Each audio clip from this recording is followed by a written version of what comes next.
Terus begitu juga dengan Presiden Jokowi ya. Kita lihat betapa intensnya antara Pak Jokowi dan Bu Sri Mulyani. Waktu kita dengar bisa ketemu 3 jam dan sebagainya. Dan Bu Sri Mulyani kelihatan happy lah. Happy. Dan kemudian yang saya lihat tidak terjadi loh di era Presiden Prabowo. Gitu ya. Kabarnya hubungannya hanya hubungan formal aja. Hubungan formal. Saya dengar-dengar sih gitu ya. Dengar-dengar juga dari beberapa anggota kabinet katanya hubungannya formal.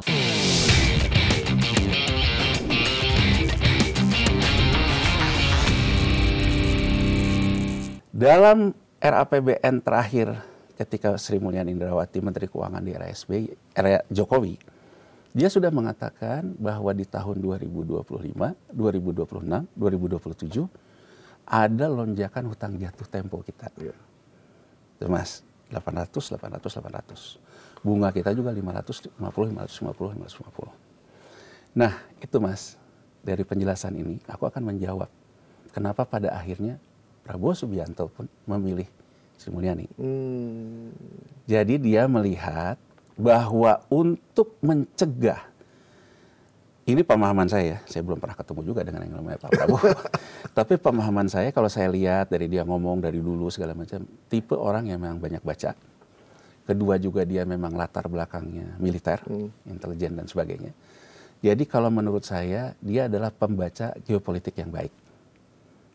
Ya, jadi menurut saya Pak Prabowo menyadari kalau misalnya hutang jatuh tempo ini tidak bisa diselesaikan lewat mekanisme yang memang juga kan hutang ini terjadi oleh mazhab neoliberal. Untuk kita mengatasinya harus pakai neoliberal lagi. Misalnya almarhum Bang Rijal Ramli. Bang Rijal Ramli selalu ngomong kita harus melakukan renegosiasi hutang seperti yang pernah dilakukan Argentina dan sebagainya. Problem terberatnya Mas Galip, dengan sekarang surat hutang itu komersil, kita harus mengadakan bondholder meeting.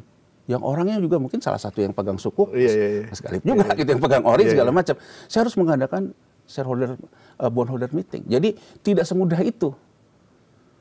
Ya kan? Nah, yang bisa dilakukan dalam proses itu yang namanya revolving.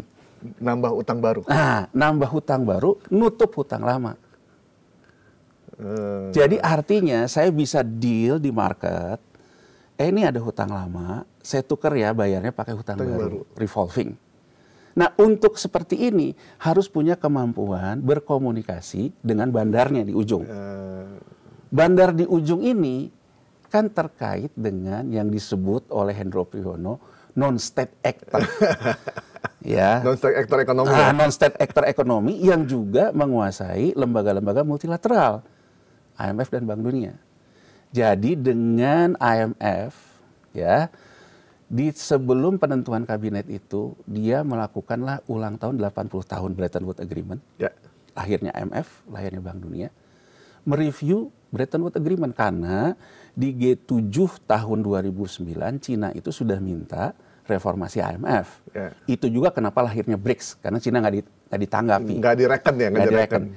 Tapi menjelang ulang tahun ke-80, tahu-tahu IMF mengatakan kita review Bretton Woods ini untuk melihat fenomena baru terkait dengan pusat pertumbuhan baru. Dan ketua tim review dalam retreat itu Sri Mulyani Indrawati. Ngeri dong.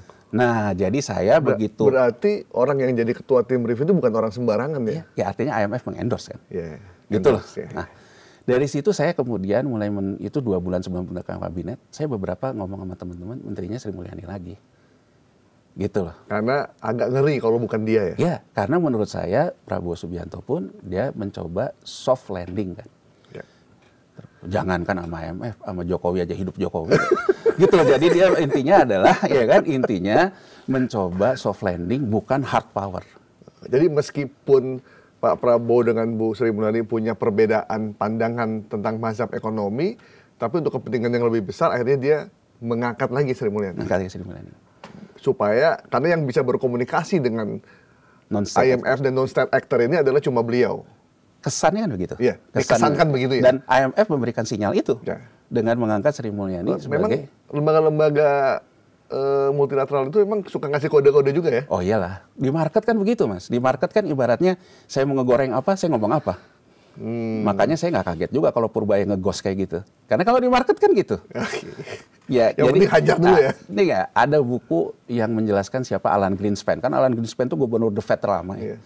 Alan Greenspan itu berdasarkan buku itu bahwa dia menerapkan yang namanya apa? Ucapannya yang menggerakkan orang mengikuti dia. Jadi kalau dia pengen suku bunga naik, dia ngomong apa? Orang ikut dia gitu. Jadi Sangin merefernya omongan dia.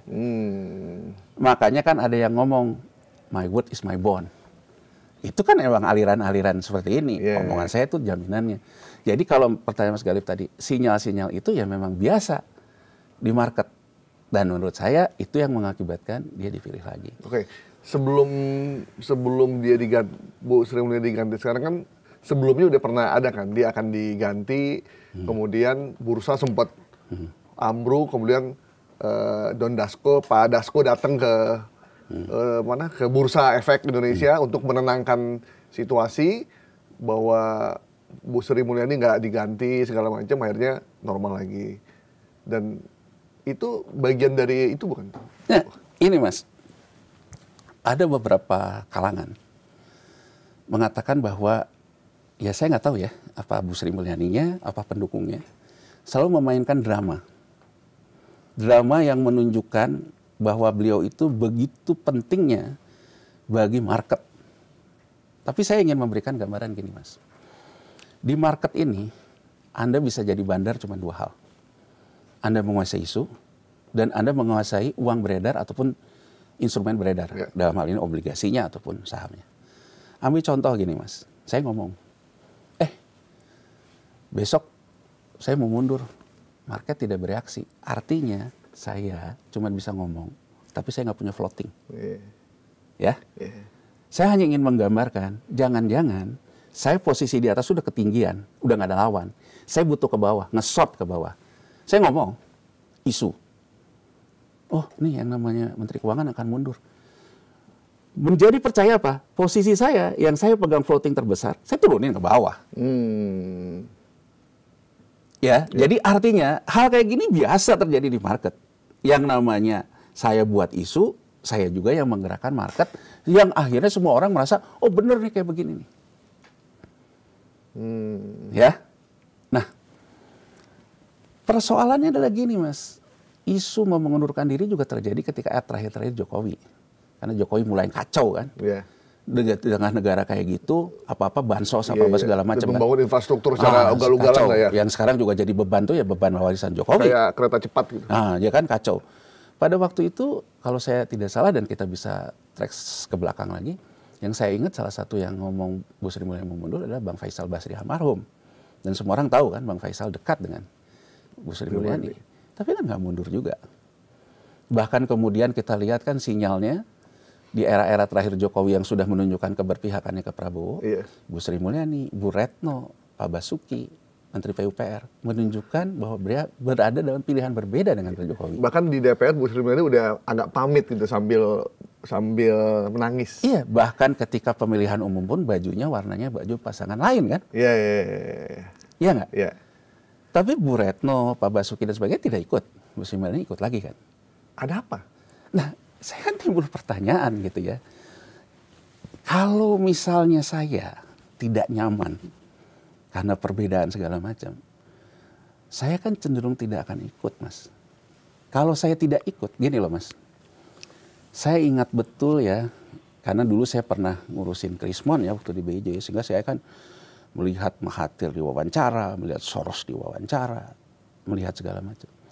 Saya ingat ketika Mahathir mundur dan memberikan ketun lah ya, ke penerusnya. Dia bilang dia belajar dari Soeharto. Karena dia bilang kalau terlambat mundur, malah dia bisa tidak punya legacy. Nah, artinya ada yang namanya law of diminishing return kan. Mas, kalau misalnya Bu Sri Mulyani tidak ikut dalam kabinet Pak Prabowo dari pertama, mungkin orang pun yang sekarang walaupun bebannya Menteri Keuangan yang sama di era Jokowi, orang tetap menganggap dia orang hebat loh. Saya pun mendengar begitu. Iya kan? Karena puncaknya ketika Pak Jokowi itu dia selesai, itu puncaknya kehebatan dia tuh. Iya. Pertanyaannya, dia kenapa tidak membaca law of diminishing return dia? Biasanya kalau kayak gitu sih ada beban gitu, yang sehingga dia terpaksa harus ikut. Iya, apapun alasannya. Ya kalau alasannya ngomong demi bangsa dan negara dan sebagainya. Ya saya juga mencintai Indonesia, saya juga nggak pernah lelah mencintai Indonesia. Walaupun saya juga ibaratnya tidak pernah jadi apa-apa ya. Kalau beliau kan jadi sesuatu, jadi artinya bahwa saya pun tidak pernah lelah mencintai Indonesia dengan cara saya. Tapi kan pertanyaannya, saya kemudian timbul pada satu kesimpulan, oh mungkin ya yang namanya pemerintah ya ada-ada aja lah. Gitu ya, ada-ada aja lah. Nah saya melihat, nah dari kacamata saya seperti itu Mas, saya melihat bagaimanakah hubungan antara Presiden Prabowo Subianto dengan Menteri Keuangan Sri Mulyani. Saya lihat tidak intens Mas. Jadi berbeda betul misalnya dulu ya Mas Galip ingat ya, kita sama-sama waktu di era SBY ya, kita waktu itu kan. Di mana-mana tuh biasanya Menkyu sama Presiden tuh dekat. Bahkan dulu kan kita ingat kan isunya sampai apa, untuk membahas RAPBN itu sampai makan bareng, ya kan, masakin sayur asem segala macam itu kan, ingat kan, ya kan. Terus begitu juga dengan Presiden Jokowi ya, kita lihat betapa intensnya antara Pak Jokowi dan Bu Sri Mulyani. Waktu kita dengar bisa ketemu 3 jam dan sebagainya. Dan Bu Sri Mulyani kelihatan happy lah. Happy. Dan kemudian yang saya lihat tidak terjadi loh di era Presiden Prabowo.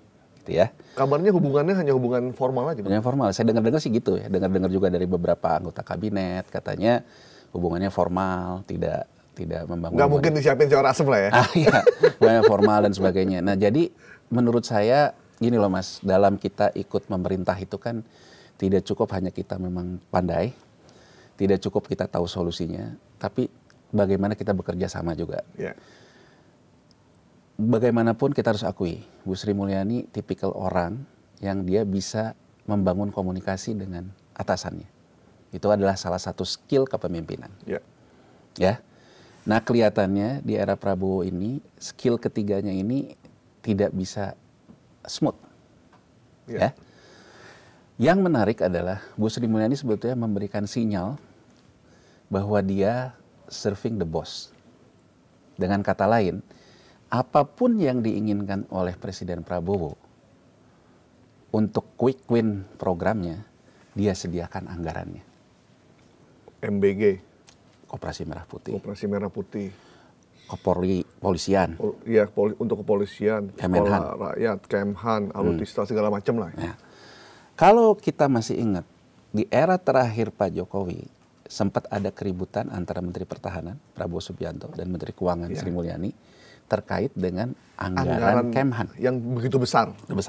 Tapi begitu Bu Sri Mulyani dalam posisi Menteri Keuangan, Prabowo Subianto Presiden, dia akomodir.